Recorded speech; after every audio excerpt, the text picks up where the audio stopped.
Okay, இந்த video நாங்கள் camping போனோம் இல்லையா, அப்போ ரோட் ட்ரிப் போகிறப்ப எடுத்தது தான்.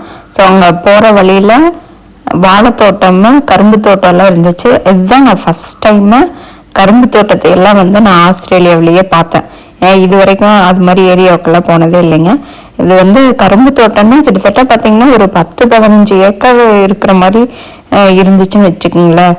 ஸோ வியூ நல்லா இருந்ததுன்னு சொல்லிட்டு அதெல்லாம் நான் கிளிக் பண்ணேன். இப்போ நீங்களே பார்க்கல எவ்வளோ அழகாக இருக்குது அப்படின்னு சொல்லிட்டேன். அதே மாதிரி வாழைத்தோட்டமும் இருந்துச்சு. நான் வாழைத்தோட்டத்தை வந்து என்னால் வீடியோ கரெக்டாக பண்ண முடியல, ஏன்னா 110 கிலோமீட்டர் ஜோனில் போயிட்டு இருந்ததுனால நான் வீடியோ ஆன் பண்ணுறதுக்குள்ளே பாஸ் பண்ணிட்டோம். ஆனால் வாழைத்தோட்டம் எப்படி இருந்துச்சுன்னு வச்சுங்களேன், நம்ம இந்த ஹில்ஸ் ஏரியா அந்த ஸ்லோப்பி மாதிரி இருக்கும் இல்லையா, அந்த ஸ்லோப்பில் தான் வந்து வாழை மரம்லாம் போட்டிருந்தாங்க. ஆனால் எப்படி தண்ணி பாய்ச்சுவாங்க அப்படிங்கிறதெல்லாம் ஒரு ஐடியாவே கிடையாது.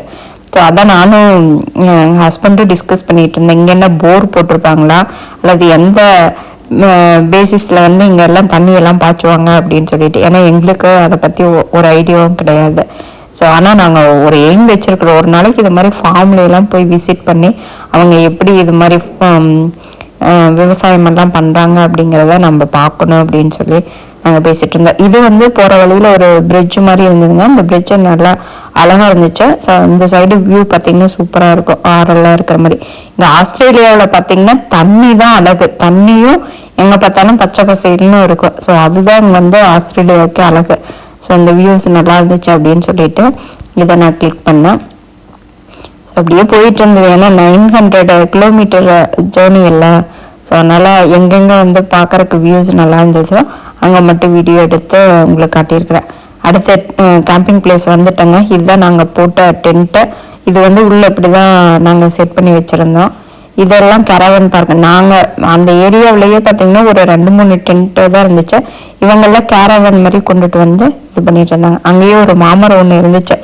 என் கையை பரப்பரன்னு மாங்காய் பறிக்கணும்னு தோணுச்சா, ஆனால் என் பொண்ணு அம்மா பறிச்சிடாத, இந்தியன் கம்யூனிட்டிக்கே ஒரு பேர் வச்சிருவாங்க அப்படிங்கிறதுனால நான் ஸ்டாப் பண்ணிட்டேன். ஸோ இந்த கேரவன் வந்து ஆக்சுவலாக இதில் வந்து 700 அண்ட் சம்திங் சைட்ஸ் இருந்தது. அப்படின்னா கிட்டத்தட்ட ஒரு சைட்டுக்கு ஒரு 4 பேர் இருந்தாங்கன்னா கூட அந்த அன்னைக்கு அந்த ஏரியாவில் ஒரு மோர் தென் 1000 பீப்புளுக்கு மேலே இருந்தாங்க.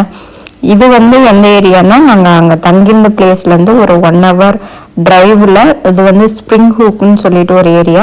அங்கே வந்து ஃபால்ஸ் இருக்குது, வாட்டர் ஃபால்ஸ் இருக்குதுன்னு சொன்னதுனால சரி அங்கே போய் பார்த்துட்டு வரலான்ட்டு நாங்கள் போயிருந்தோம்.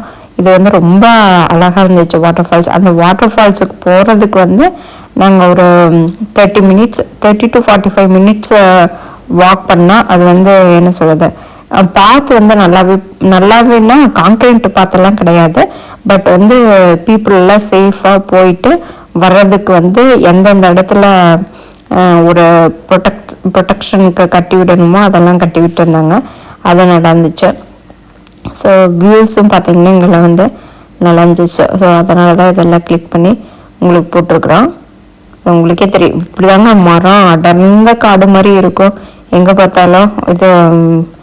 ஸோ இது மாதிரியெல்லாம் இருக்குங்காட்டி தான் அட்லீஸ்ட் ஓரளவுக்காவது இங்கே மழையெல்லாம் பெஞ்சிட்டு இருக்குதுன்னு நினைக்கிறேன். இப்போ நம்ம தமிழ்நாட்டையெல்லாம் பார்த்தோம்னா நிறைய ட்ரீஸ் எல்லாம் கட் பண்ணி ஒரு மாதிரி பண்ணிட்டாங்கன்னு நினைக்கிறேன் எங்கே பார்த்தாலும். அதனால தான் வந்து ரொம்ப ஹீட்டாகவும் இருக்குது நம்ம ஊர்லையெல்லாம் இப்போ வந்தான். ஸோ இங்கே வந்து இது ஒரு ட்ரீயை கட் பண்ணணும் அப்படின்னு சொன்னால் அதுக்கு வந்து கவுன்சில்கிட்ட எல்லாம் பர்மிஷன் வாங்கணும். ஈவன் நம்ம ஏதாச்சும் ஒரு இடம் வச்சுருக்குறோம், அந்த இடத்துல வந்து வீடு கட்டணும், அதில் ஒரு நிறைய ட்ரீஸ் இருக்குது அப்படின்னு சொன்னால் அதுக்கு ப்ராப்பராக கவுன்சில்கிட்ட பெர்மிஷன் வாங்கி தான் அதெல்லாம் கட் பண்ணணும். அப்படியே கட் பண்ணாலுமே அவங்க வந்து என்ன சொல்லுவாங்கன்னா அதுக்கு பதிலாக ஏதோ ஒரு மரமோ ஒரு செடியோ ஒன்று வைக்கணும் அப்படின்னு சொல்லியிருப்பாங்க. ஸோ அதுக்கு வந்து இந்த லேண்ட்ஸ்கேப்பிங் பிளான் எல்லாம் ப்ராப்பராக போட்டு பண்ணாதான் நமக்கு வந்து அந்த வீட்டில் ஸ்டே பண்ணுறதுக்கான அப்ரூவலே கொடுப்பாங்க. இதாங்க நாங்கள் போய் பார்த்த வாட்டர் ஃபாலு. ஐ ஹோப் இந்த வீடியோ என்ஜாய் பண்ணியிருப்பீங்கன்னு நினைக்கிறேன். பிடிச்சிருந்தேன்னா லைக் பண்ணுங்கள், ஷேர் பண்ணுங்கள், சப்ஸ்கிரைப் பண்ணுங்கள். தேங்க்யூ ஃபார் வாட்சிங்.